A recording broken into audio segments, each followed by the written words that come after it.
Assalamualaikum warahmatullahi wabarakatuh. Kami dari kelompok 4 akan menjelaskan tentang materi kelompok kami yang berjudul Hewan dan Proses Kehidupannya dengan anggota kelompok.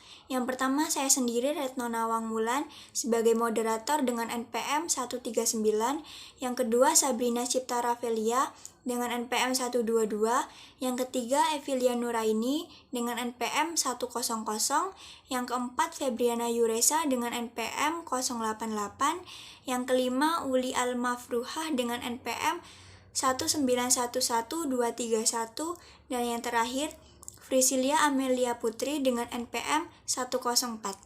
Baik, langsung saja ke materi yang pertama yang akan dipaparkan oleh Saudari Sabrina Cipta Rafelia.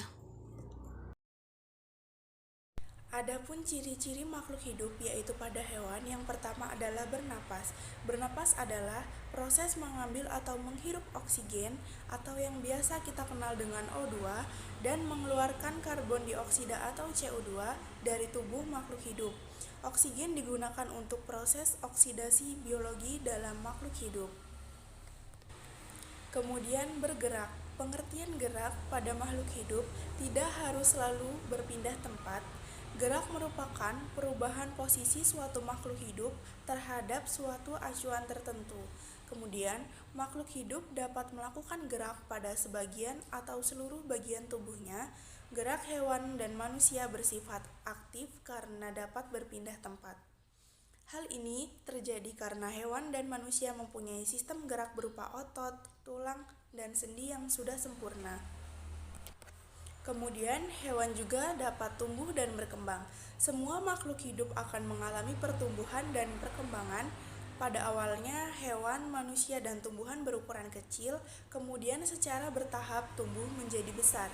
Bertambahnya ukuran tubuh yang meliputi tinggi, berat, dan volume, inilah yang disebut dengan pertumbuhan.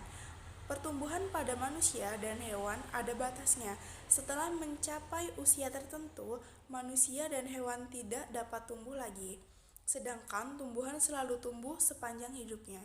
Pertumbuhan diikuti dengan proses perkembangan, yaitu proses biologis makhluk hidup menuju tingkat kedewasaan atau kesempurnaan.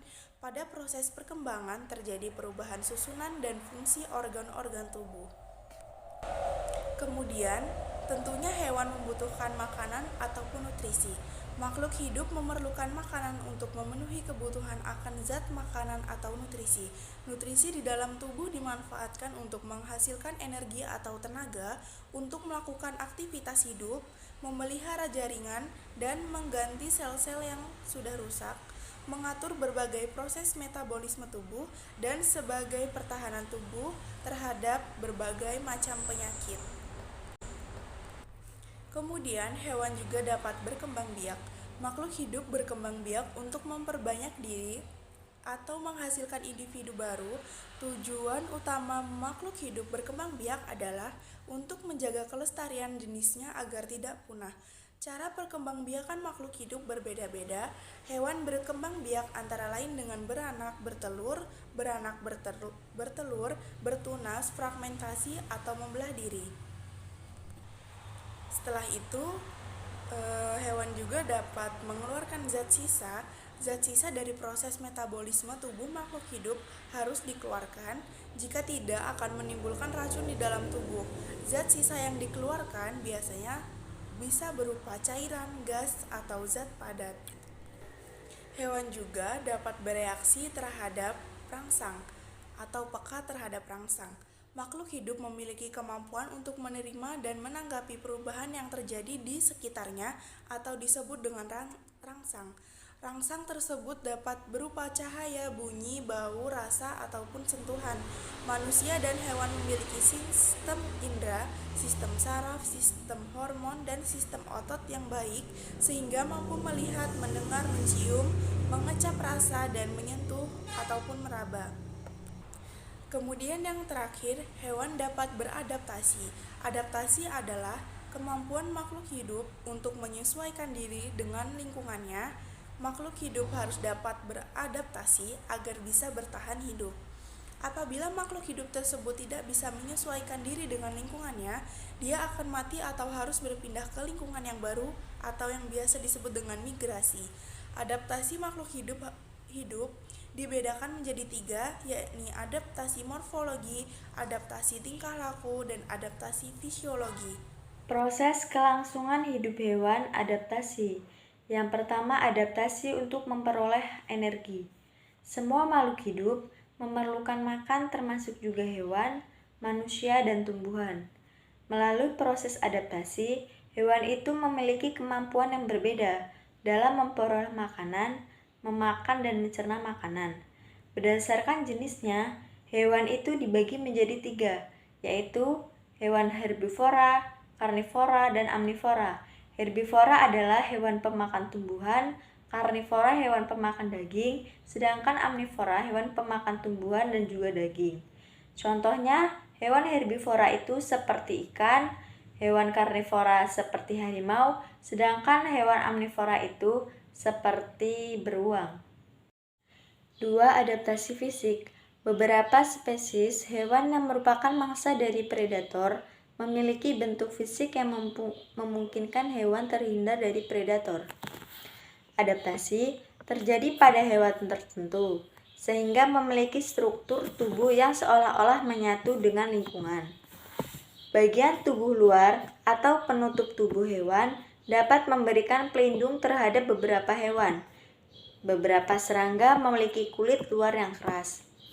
Di sini saya akan mencontohkan seperti bunglon. Bunglon itu hewan yang dapat berubah-ubah tempat. Misalnya seperti dia akan pindah ke tempat lain, dia akan menyatukan tubuhnya dengan tempat yang dia tuju. Hal tersebut dapat menghindar dari banyaknya musuh juga. 3. Adaptasi tingkah laku. Adaptasi tingkah laku memungkinkan hewan untuk menangkap mangsa maupun untuk menghindar predator. Bahan kimia merupakan bahan yang sering digunakan untuk beberapa hewan untuk menghindar dari predator. Beberapa semut dan kumbang mengeluarkan bau yang tidak enak. Ketika cumi dan gurita merasa terancam, hewan tersebut dapat menyembuhkan tinta sehingga dapat melepaskan diri dari predator. Tujuan tersebut untuk menjauhi musuh agar hewan tersebut tidak akan tertangkap. Jaringan pada hewan.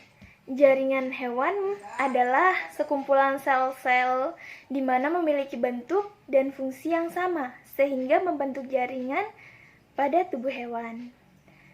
Jaringan hewan memiliki 4 jenis, yaitu yang pertama ada jaringan epitel, jaringan otot, jaringan ikat, dan jaringan saraf. Yang pertama, jaringan epitel. Jaringan epitel merupakan sebuah jaringan di mana dibentuk oleh lapisan sel-sel untuk menutupi maupun melapisi organ yang berfungsi untuk melindungi organ sebagai penyerapan dan sekresi. Yang kedua, jaringan otot. Jaringan otot ini sebuah jaringan yang berisi sel-sel serta serat yang berfungsi sama, yaitu membentuk otot dan membantu proses pergerakan rangka manusia, serta organ-organ di dalamnya. Yang ketiga, ada jaringan ikat. Jaringan ikat merupakan sebuah jaringan yang berfungsi mengikat antar jaringan tubuh, di mana berperan dalam menjaga suhu tubuh serta mekanisme pertahanan regenerasi. Jaringan ini terdiri dari bahan interseluler di antara sel-selnya yang disebut dengan matrik. Matrik berbentuk serat-serat di mana tidak teratur bentuknya.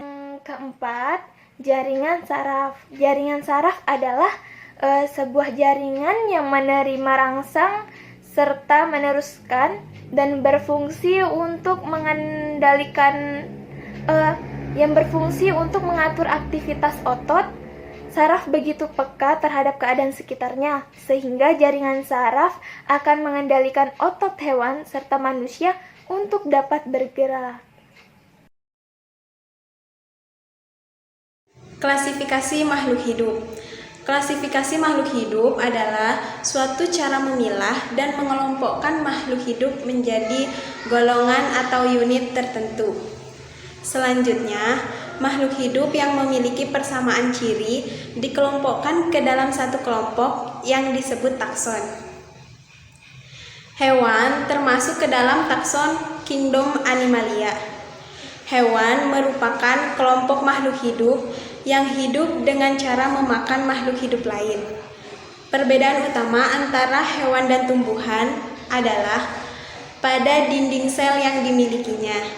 Sel-sel tumbuhan memiliki dinding sel, sedangkan sel-sel hewan tidak mempunyai dinding sel.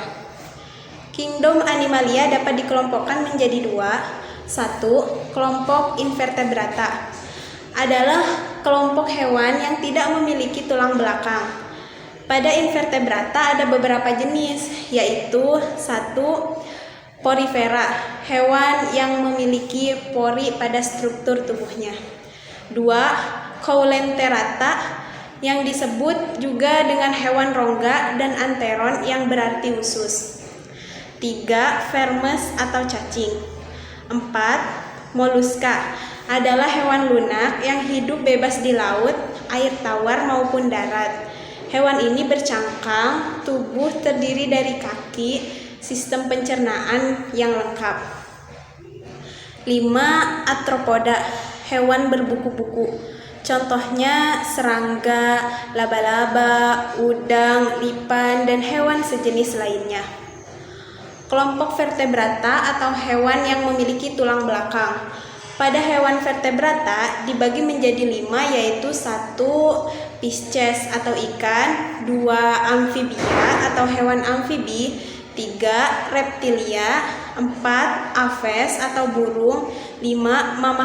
Mamalia, hewan menyusui. Selanjutnya ada organ, sistem organ, dan organisme. Nah, yang pertama itu ada organ. Nah, organ itu merupakan golongan jaringan yang memperagakan beberapa fungsi. Secara umum pada organ hewan itu mencakup jantung, paru-paru, otak, lambung, limpa, pankreas, ginjal, hati, usus, kulit, uterus, aliran urin, tulang, dan lainnya. Selanjutnya ada sebelumnya terdapat pada PPT yang sudah ada di sini. Ini terdapat gambar organ pada hewan serangga, meliputi kepala, otak, indera perabanya, mulut, kelenjar ludah, dan sebagainya. Selanjutnya yang kedua ada sistem organ. Nah, sistem organ pada tubuh hewan itu bisa dibedakan menjadi 10 sistem.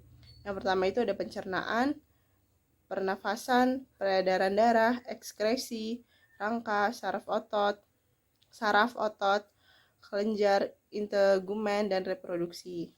Selanjutnya ada pengertian organisme. Nah, organisme ini termasuk semua makhluk hidup individu yang dapat bereaksi terhadap rangsangan, bereproduksi, dan mempertahankan regulasinya sendiri. Nah, organisme ini merupakan makhluk hidup yang terdiri dari banyak komponen yang saling terikat dan bekerja sama untuk mencapai tujuan yang sama.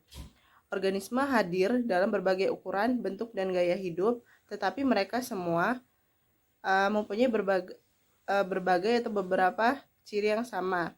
Semua organisme itu, contohnya ya, semua organisme itu membutuhkan makanan atau nutrisi dan mengeluarkan limbah atau sisa-sisa makanan, terus tumbuh dan berkembang biak, dan akhirnya mati.